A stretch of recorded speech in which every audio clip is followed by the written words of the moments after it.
আসসালামু আলাইকুম। Technique easy এডুকেশনের পক্ষ থেকে নবম দশম শ্রেণীর শিক্ষার্থীদের জানাচ্ছি শুভেচ্ছা। আজকের পর্বে চলো আমরা অনুশীলনীর সৃজনশীলটা সমাধান করি। কি দেখতে পাচ্ছ চিত্রটা? একজন মানুষ, সে কি করতেছে? অক্সিজেন গ্রহণ করতেছে, প্রশ্বাসের মাধ্যমে অক্সিজেন গ্রহণ করতেছে, আর নিঃশ্বাসের মাধ্যমে কার্বন ডাইঅক্সাইড ত্যাগ করে দিচ্ছে। অক্সিজেন গ্রহণ করতেছে আর কার্বন ডাইঅক্সাইড ত্যাগ করে দিচ্ছে। এই যে কার্বন ডাইঅক্সাইডটা, সেটা আবার কি করতেছে? উদ্ভিদ গ্রহণ করতেছে। দেখো অ্যারো চিহ্নের মাথাটা যেদিকে থাকে ওই দিকে হচ্ছে প্রবাহিত হয় বা ওই দিকে যাচ্ছে। তাহলে এই কার্বন ডাইঅক্সাইডটা কোথায় যাচ্ছে? এই উদ্ভিদটা গ্রহণ করতেছে। উদ্ভিদ আবার কি বের করে দিচ্ছে? অক্সিজেন বের করে দিচ্ছে। তাহলে প্রসেসটা আমরা কি বুঝতে পারলাম? অক্সিজেন গ্রহণ করে কার্বন ডাইঅক্সাইড নিঃসরণ করার প্রক্রিয়াটা হচ্ছে আমাদের শ্বসন বা সবাত শ্বসন। সবাত শ্বসনে অক্সিজেন প্রয়োজন হয়। তাহলে এই মানুষের ক্ষেত্রে আমরা শ্বসন প্রক্রিয়া দেখতে পাইলাম। আর উদ্ভিদ কার্বন ডাইঅক্সাইড গ্রহণ করে অক্সিজেন বের করতেছে, এই প্রক্রিয়াটা হচ্ছে আমাদের সালোক সংশ্লেষণ। তাহলে আমরা উদ্দীপকটা ধরতে পারলাম যে শ্বসন আর সালোক সংশ্লেষণ দুইটা প্রক্রিয়া বুঝাইছে। এরপরে পি হচ্ছে শ্বসন, কিউ হচ্ছে সালোক সংশ্লেষণ, বুঝতে পারলাম। এরপরে রক্তের কোন কণিকা অক্সিজেন বহন করে? আমরা জানি লোহিত রক্তকণিকা। রক্তের কণিকা হচ্ছে মেনলি তিনটা। এই যে কোন কণিকা জিজ্ঞেস করছে না, তিনটা কণিকা আছে, তিনটার ভিতরে কোনটা এই কাজটা করে? তাহলে লোহিত, শ্বেত আর অনুচক্রিকা, তিন ধরনের কণিকা আছে, লোহিত, শ্বেত, অনুচক্রিকা। এই যে লোহিত রক্তকণিকাটা, ওইটা লোহিত কেন? লাল রঙের কেন? লাল রঙের হওয়ার কারণ হচ্ছে ওখানে হচ্ছে তোমার হিমোগ্লোবিন নামক এক ধরনের রঞ্জক থাকে। হিমোগ্লোবিন নামক এই যে রঞ্জক পদার্থটা, এই রঞ্জক পদার্থটা কি করে? অক্সিজেনের সাথে বিক্রিয়া করে অক্সিহিমোগ্লোবিন তৈরি করে। কি করে? অক্সিহিমোগ্লোবিন তৈরি করে, যেটার কারণে ওই অক্সিহিমোগ্লোবিনটা পরিবহন হয়, যার মাধ্যমে হচ্ছে অক্সিজেনও পরিবহন হয়ে চলে যায়। তাহলে রক্তের কোন কণিকা অক্সিজেন বহন করে? রক্তের লোহিত রক্তকণিকা, যার ভিতরে হিমোগ্লোবিন থাকে। হিমোগ্লোবিন থাকলেও এটা লাল রঙের হবে, আরবিসি, রেড ব্লাড সেল। লোহিত রক্তকণিকা যেটা, সেটা হচ্ছে অক্সিজেন বহন করে, অক্সিহিমোগ্লোবিন যৌগরূপে হচ্ছে বহন করে নিয়ে যায়। তাহলে কোন কণিকা হইল? লোহিত রক্তকণিকা। এরপরে কি বলছে দেখো তো, ট্রাকিয়া বলতে কি বুঝো? ট্রাকিয়া বলতে, তোমার গলার এখানে হাত দাও, সামনের দিকে একটা নালী অনুভব করতেছো, এই নালীটাই হচ্ছে শ্বাসনালী বা ট্রাকিয়া। শ্বাসনালীকে ইংরেজিতে ট্রাকিয়া বলে। আবার ট্রাকিয়া শুনে ভয় পেয়ে যায় না, শ্বাসনালী যে কথা ট্রাকিয়াও সেই কথা। তাহলে শ্বাসনালী তো আমরা চিনি, এই যে এই জায়গার যে অংশটা সামনের দিকে যে নালীটা, এটা হচ্ছে ট্রাকিয়া।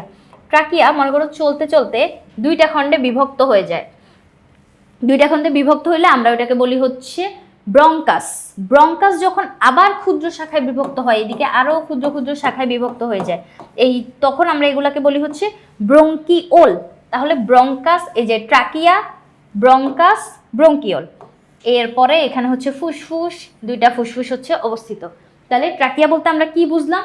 এইখানে যে শ্বাসনালীটা, এই যে শ্বাসনালীটাকে আমরা বুঝতেছি। তাহলে চলো দেখি তো উত্তর এখানে কি লিখছে, একটু পড়ি। খাদ্যনালীর সামনে অবস্থিত ফাঁপা নলটি, কারণ এই যে সামনের দিকে তুমি যেটা ধরতে পারতেছো এটা হচ্ছে আমাদের শ্বাসনালী, আর ওর পিছনের দিকে, শ্বাসনালীর পিছনের দিকে হচ্ছে আমাদের অন্ননালী, যেটা দিয়ে খাবার যায়।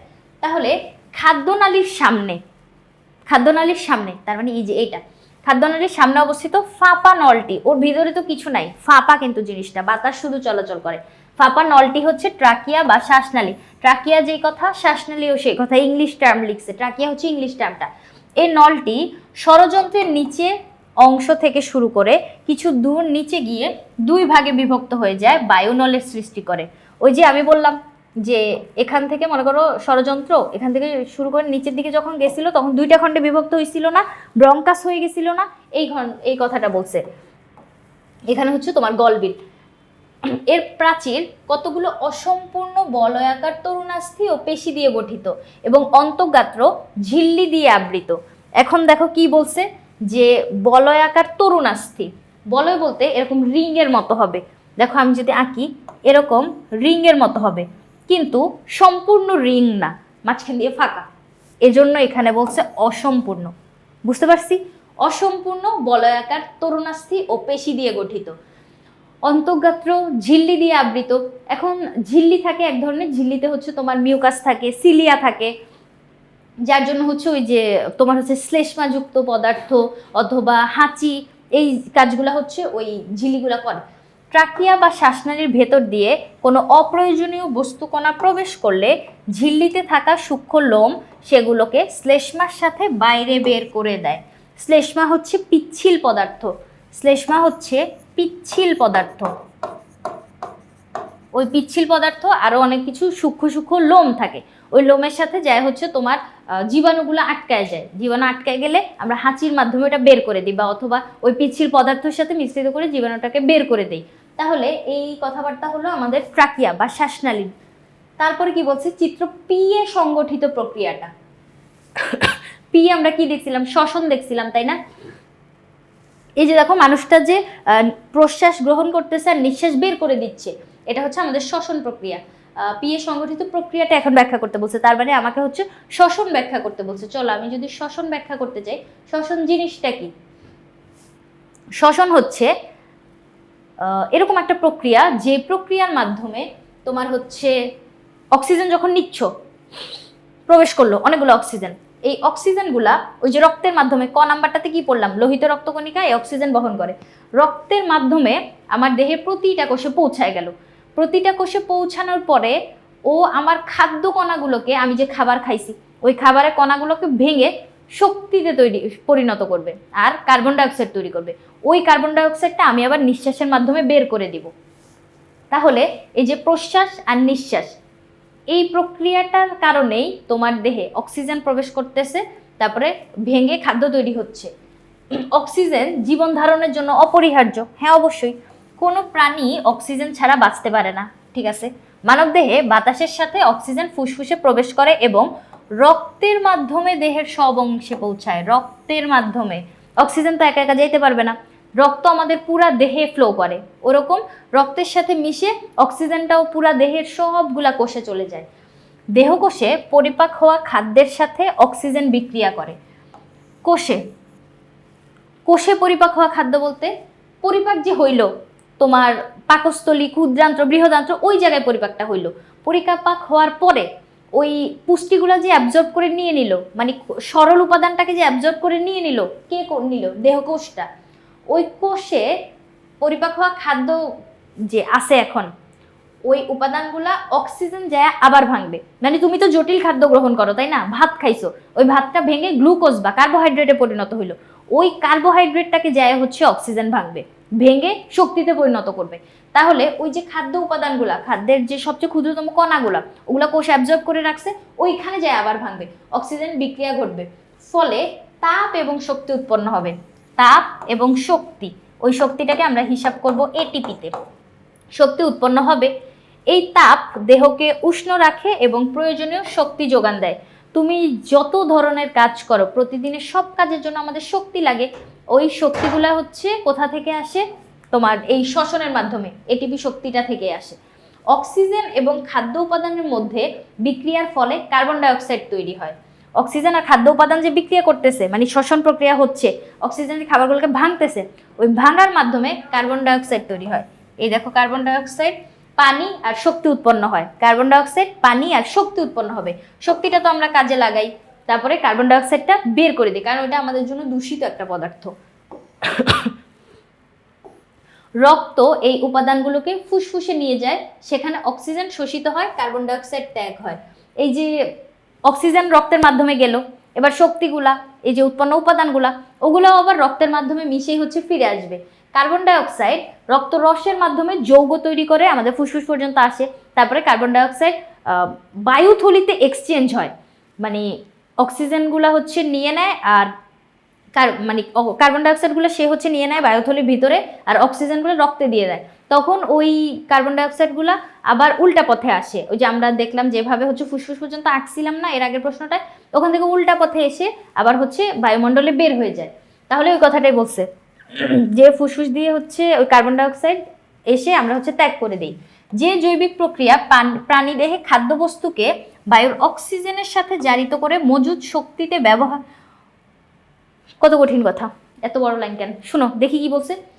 যে জৈবিক প্রক্রিয়া, শ্বসন একটা জৈবিক প্রক্রিয়া, প্রাণীদেহের খাদ্যবস্তুকে, আমি যে খাবারটা খাইলাম ওই খাদ্যবস্তুকে বায়ুর অক্সিজেনের সাথে জারিত করে, অক্সিজেন যে ইনহেল করলাম ওটা আমার খাবারের উপাদানগুলোকে যে জারিত করবে, জারিত মানে ভাঙা, ভাঙবে,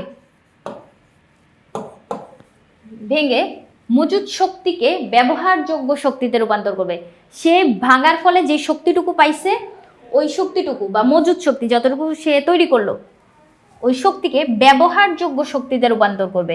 কারণ তোমার দেহে ওগুলো ব্যবহার করা লাগবে, কাজকর্ম করার জন্য শক্তি সাপ্লাই দেওয়া লাগবে, ব্যবহারযোগ্য শক্তিতে পরিণত করবে এবং কার্বন ডাইঅক্সাইড নিষ্কাশন করবে। কার্বন ডাইঅক্সাইডটাকে বের করে দিব, কার্বন ডাইঅক্সাইড রাখার দরকার নেই, ওটা তো বিষাক্ত। তাহলে এই পুরো প্রক্রিয়াটাকে কি বলবো? এটাই হচ্ছে শ্বসন। সুন্দর একটা সংজ্ঞা দিছে। এখান থেকে এই পর্যন্ত হচ্ছে আমরা শ্বসনের একটা সংজ্ঞা পাইলাম। এরপরে শ্বসনের বিক্রিয়াটা, এই যে গ্লুকোজটা, আমি যে ভাত খাইলাম, শর্করা খাইলাম, ওই শর্করার ক্ষুদ্রতম উপাদান হচ্ছে গ্লুকোজ। গ্লুকোজে ভাঙলো, অক্সিজেন আসছে, ইনহেল করলাম, অক্সিজেন আসছে। এই অক্সিজেনটা কি করতেছে দেখো তো? কার্বন ডাইঅক্সাইড তৈরি করলো, পানি তৈরি করলো আর শক্তি তৈরি করলো। এই যে কথাবার্তা এখানে সব বললাম ওটা একটা লাইনের মাধ্যমে, বিক্রিয়ার মাধ্যমে আমরা দেখে ফেললাম। তাহলে আশা করি বুঝতে পারছি। গ নাম্বারের জন্য এতটুকুই হচ্ছে আমরা লিখব। পি এর সংগঠিত প্রক্রিয়া ব্যাখ্যা করতে বলছে, শ্বসন প্রক্রিয়া করলাম ব্যাখ্যা। এরপরে চিত্রে গ্যাস বিনিময়ের ক্ষেত্রে পি ও কিউ একে অপরের উপর নির্ভরশীলতার বিষয়টি যুক্তির আলোকে বিশ্লেষণ করো। ঠিক আছে, পি ও কিউ কি জিনিস? শ্বসন আর সালোক সংশ্লেষণ, তাই না? এই যে শ্বসন, পি হচ্ছে শ্বসন আর সালোক সংশ্লেষণ, একে অপরের উপর নির্ভরশীলতা। শ্বসন আর সালোক সংশ্লেষণ একে অপরের উপর নির্ভরশীল। কিভাবে? আমি বলি, সবার প্রথমে সবুজ উদ্ভিদ খাদ্য তৈরি করবে। খাদ্য তৈরি করার জন্য চিত্রটার দিকে তাকাও, ওর কি লাগতেছে? কার্বন ডাইঅক্সাইড লাগতেছে। সে কার্বন ডাইঅক্সাইড নিবে, বিনিময়ে আমাদেরকে কি দিবে? অক্সিজেন সাপ্লাই করবে। সে আমাদেরকে কি দিবে? অক্সিজেন দিবে। এই যে অক্সিজেনটা, এটা আসে কোথা থেকে জানো? উদ্ভিদ শিকড় দিয়ে যে পানিগুলা গ্রহণ করে না, মাটির নিচে যে পানি কণাগুলো, ওই পানি কণাগুলো যখন নিয়ে নেয় ওই পানি থেকে অক্সিজেন তৈরি হয়। পানি যখন ভাঙে, দেখো এই যে একটা পানির অণু, ও ভাঙলো, একটা প্রোটন তৈরি করবে, এক ইলেকট্রন তৈরি করবে আর হচ্ছে অক্সিজেন তৈরি করবে। এই যে অক্সিজেন কই থেকে পাইলাম? পানি থেকে। তাহলে অক্সিজেন গাছ আমাদেরকে দিয়ে দিল। এখন এই যে প্রক্রিয়াটা, সালোক সংশ্লেষণ প্রক্রিয়া, সবুজ উদ্ভিদ কার্বন ডাইঅক্সাইড গ্রহণ করলো, খাদ্য তৈরি করলো আর অক্সিজেন তৈরি করলো। অক্সিজেন ওর এখন লাগবে না, ও বাতাসে ছেড়ে দিল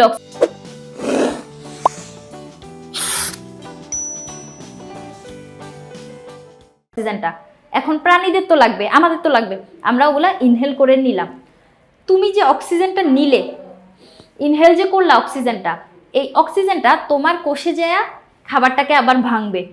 ওই যে গ নাম্বার প্রশ্নটাতে যেগুলো বললাম যে খাদ্যটাকে ভেঙে শক্তি তৈরি করবে, ওই খাদ্য তুমি আবার কোথা থেকে পাবা? উদ্ভিদ থেকেই তো। সালোক সংশ্লেষণ প্রক্রিয়া সম্পন্ন হচ্ছে না, এই যে কার্বন ডাইঅক্সাইড নিচ্ছে, সালোক সংশ্লেষণ প্রক্রিয়ার ফলে শর্করা তৈরি হবে। ওই শর্করাটা আমরা খাদ্য হিসেবে গ্রহণ করব। ওই খাদ্যটাকে আবার ভাঙতে সাহায্য করবে অক্সিজেন। ওই অক্সিজেনও আমি পাইলাম উদ্ভিদ থেকে। এখন তুমি যে অক্সিজেনটা নিচ্ছ, তোমার দেহে শ্বসন প্রক্রিয়া সম্পন্ন হচ্ছে। গ নাম্বারে এটা নিয়ে অনেক কথা বললাম, এটা আমি আর বলবো না। কার্বন ডাইঅক্সাইড উৎপন্ন হবে, কার্বন ডাইঅক্সাইডটা তুমি বের করে দিবা। ওই কার্বন ডাইঅক্সাইড তোমার প্রয়োজন না হইতে পারে, তোমার জন্য বিষাক্ত হইতে পারে, কিন্তু উদ্ভিদের জন্য এটা প্রয়োজন। তাহলে এই কার্বন ডাইঅক্সাইডটা তুমি যে ছেড়ে দিলা, ওইটা উদ্ভিদ গ্রহণ করবে। তারপরে উদ্ভিদ ওইটা, ওর এখন প্রয়োজন, উদ্ভিদ ওইটা দিয়ে হচ্ছে ওর জৈবিক প্রক্রিয়া সম্পন্ন করবে, সালোক সংশ্লেষণ সম্পন্ন করবে, অক্সিজেন দিবে। ওইটা তোমার প্রয়োজন। যেটা তোমার অপ্রয়োজন ওটা উদ্ভিদের প্রয়োজন, যেটা উদ্ভিদের অপ্রয়োজন ওটা আবার তোমার প্রয়োজন। তাহলে তুমি যেটা ছেড়ে দিচ্ছ ওটা উদ্ভিদ নিচ্ছে, উদ্ভিদ যেটা ছেড়ে দিচ্ছে তুমি নিচ্ছ। এভাবে করে কার্বন ডাইঅক্সাইড আর অক্সিজেনের জন্য একজন আরেকজনের উপর নির্ভরশীল। এতটুকু তো বুঝলাম। এক নম্বরে কি বুঝলাম? এই যে বাতাসের উপাদানগুলোর জন্য কার্বন ডাইঅক্সাইড আর অক্সিজেনের জন্য একজন আরেকজনের উপর নির্ভর করলো, ঠিক আছে। এরপরে উদ্ভিদ যদি খাবার না দিত, প্রাণী কি নিজের খাবার নিজে তৈরি করতে পারে? প্রাণী কিন্তু হচ্ছে হেটারোট্রফ, ও কিন্তু হেটারোট্রফ, ও নিজের খাবার নিজে তৈরি করতে পারে না, ও খাদ্যের জন্য অন্য কারো উপর নির্ভর করতেছে। তাহলে হেটারোট্রফ যারা, ওরা নিজের খাবার নিজে তৈরি করতে পারে না, উদ্ভিদের উপর নির্ভর করতেছে। খাবার দিবে উদ্ভিদ, ফল দিবে, শস্য দিবে। তাহলে আমরা খাবারটা উদ্ভিদের কাছ থেকে পাচ্ছি। এরপরে ওই খাবারটা ভাঙার জন্য অক্সিজেন উদ্ভিদের কাছ থেকে পাচ্ছি। তাহলে এই জায়গাটায় আমরা উদ্ভিদের উপর বেশি নির্ভরশীল হইলাম না? দেখো তো, উদ্ভিদ ও প্রাণীর গ্যাসীয় বিনিময়কে বুঝাইছে, কিন্তু এই জায়গায় প্রক্রিয়া দুইটা যেটা মানে মেইনলি আমরা গ্যাসীয় বিনিময়ের বা গ্যাসীয় উপাদানেরই হচ্ছে তোমার নির্ভরশীলতা দেখতে পাই, কিন্তু খাদ্যের জন্য কিন্তু প্রাণী উদ্ভিদের উপর নির্ভর করতেছে। আবার যে কোনো প্রাণী যদি হচ্ছে তোমার মরে যায়, মাটিতে আমরা পুঁতে ফেলি, সেক্ষেত্রে ওই জায়গাটায় হচ্ছে সুন্দর একটা সার তৈরি হয়, জৈব সার, ওটা আবার উদ্ভিদের দরকার হয়। তাহলে চলো দেখি তো আমরা এই জায়গাটা কি বলছে। মানুষের জীবন ধারণের জন্য অক্সিজেন একটি অপরিহার্য উপাদান। মানুষ এই উপাদানটি বায়ু থেকে শ্বসনতন্ত্রের সাহায্যে নিজ দেহে গ্রহণ করে এবং দেহে প্রয়োজনীয় শক্তি তাপ উৎপাদনের জন্য ব্যবহার করে। শক্তি তাপ উৎপাদন মানে শ্বসন। এই তাপ ও শক্তি উৎপাদনের সময় বিক্রিয়ার ফলে কার্বন ডাইঅক্সাইড উৎপন্ন হয়। হ্যাঁ, এটা গ নাম্বারে তো অনেক কথা বলছি। তাহলে কার্বন ডাইঅক্সাইড উৎপন্ন হইল যা মানব দেহের জন্য ক্ষতিকর, আমাদের জন্য বিষাক্ত। এই উপাদানটি মানব শ্বসনতন্ত্রের সাহায্যে বায়ুমণ্ডলে বের হয়ে যায়। ঠিক আছে, অক্সিজেন গ্রহণ করে মানুষ, কার্বন ডাইঅক্সাইড বের করে, এই কথাটা বলছে। বা তারপরে অপরদিকে উদ্ভিদের জীবন ধারণের জন্য প্রয়োজনীয় বিক্রিয়া হচ্ছে সালোক সংশ্লেষণ। ওর জন্য কার্বন ডাইঅক্সাইড লাগবে, সে কার্বন ডাইঅক্সাইড গ্রহণ করবে, আর হচ্ছে মূলরম দ্বারা যে পানি গ্রহণ করলো, শোষণ করলো, ওই পানিটা থেকে তৈরি অক্সিজেন বাতাসে ত্যাগ করে দিল। তাহলে সালোক সংশ্লেষণ প্রক্রিয়া আমরা দুইটা উপজাত পাই। এই যে উপজাত ওয়ার্ডটা দেখো তো এখানে, এই যে উপজাত হচ্ছে পানি আর অক্সিজেন, দুইটাই কিন্তু উপজাত দ্রব্য। অক্সিজেন উদ্ভিদের লাগে না, ও হচ্ছে বাতাসে ত্যাগ করে দেয়। প্রাণীর আবার অক্সিজেন অনেক প্রয়োজন, তখন প্রাণী কি করে, এই অক্সিজেনটাকে গ্রহণ করে নেয়। তাহলে এই যে গ্যাসীয় বিনিময়ের ক্ষেত্রে অক্সিজেন কার্বন ডাইঅক্সাইড দেওয়া নেওয়ার ক্ষেত্রে অবশ্যই তোমার সালোক সংশ্লেষণ আর শ্বসন একজন আরেকজনের উপর নির্ভরশীল। কারণ শ্বসন আর সালোক সংশ্লেষণ যদি না ঘটতো, পুরা জীববৈচিত্র্য কিন্তু এলোমেলো হয়ে যেত, মানে কিছুই টিকে থাকতো না। কারণ সালোক সংশ্লেষণ প্রক্রিয়ায় কিন্তু তোমার হচ্ছে খাদ্য তৈরি করে, ফল তৈরি করে, বীজ তৈরি করে। ওই বীজ পরবর্তীতে উদ্ভিদের সংখ্যা বৃদ্ধিতে সাহায্য করে। বীজ মাটিতে বপন করে পরিচর্যা করলেই তো একটা পূর্ণাঙ্গ একটা উদ্ভিদ তৈরি হবে। ওই উদ্ভিদটা আবার তোমার হচ্ছে এরকম এনভায়রনমেন্টটা সবুজ রাখতেছে, তারপরে অক্সিজেন সাপ্লাই দিচ্ছে, আমাদের পরিবেশটা ঠান্ডা রাখতেছে, বৃষ্টিপাতের কারণ হচ্ছে। উদ্ভিদ কিন্তু অনেক দরকারি। তারপরে আমাদের হচ্ছে মানব সভ্যতার জন্য অথবা খাদ্যের জন্য, আমরা তো সব কিছুর জন্যই উদ্ভিদের উপরে নির্ভর করি। তাহলে এই দুইটা প্রক্রিয়া একজন আরেকজনের উপর নির্ভরশীলতার কারণে কিন্তু জীব বৈচিত্র্য ঠিক থাকতেছে। আর এত কথা তো আমাদের এখানে জিজ্ঞেস করে নাই। এই প্রশ্নটা কিন্তু অনেকভাবে ঘুরায় করা যায়, কনসেপ্ট একই, কথাবার্তা তুমি একই লিখবা, কিন্তু এই যে হয় জীব বৈচিত্র্যে বলতে পারে, সালোক সংশ্লেষণের গুরুত্ব বলতে পারে, এখন আবার এখানে বলছে যে শ্বসন আর সালোক সংশ্লেষণের নির্ভরশীলতা। তাহলে আমরা বুঝলাম নির্ভরশীলতা বলতে এখানে হচ্ছে মেইনলি গ্যাসীয় বিনিময়টা বুঝাইছে, আর কিছু তো বুঝায় নাই, শুধু অক্সিজেন দেওয়া নেওয়া। তাহলে গ্যাসীয় বিনিময়ের কথাটাই হচ্ছে এখানে বর্ণনা করলাম, দুইটা প্যারাতে উদ্ভিদের আর প্রাণীর জন্য বর্ণনা করে দিলাম। এভাবে করে লিখতে পারলে আই হোপ একটা স্ট্যান্ডার্ড মার্কস সিকিউর করতে পারবা। মানে এখানে উদ্দীপকে যে যতটুকু জানতে চাইছে অতটুকুই হচ্ছে এখানে লেখা আছে। তাহলে আশা করি তোমাদেরকে জিনিসটা বুঝাইতে পারছি। সহজ একটা জিনিস, খুবই সহজ, ছোটবেলা থেকেই আমরা এটা বুঝি, তাই না? আশা করি তোমরা সবাই বুঝতে পারছো। পরবর্তী পর্ব দেখার আমন্ত্রণ রইল। ধন্যবাদ সবাই।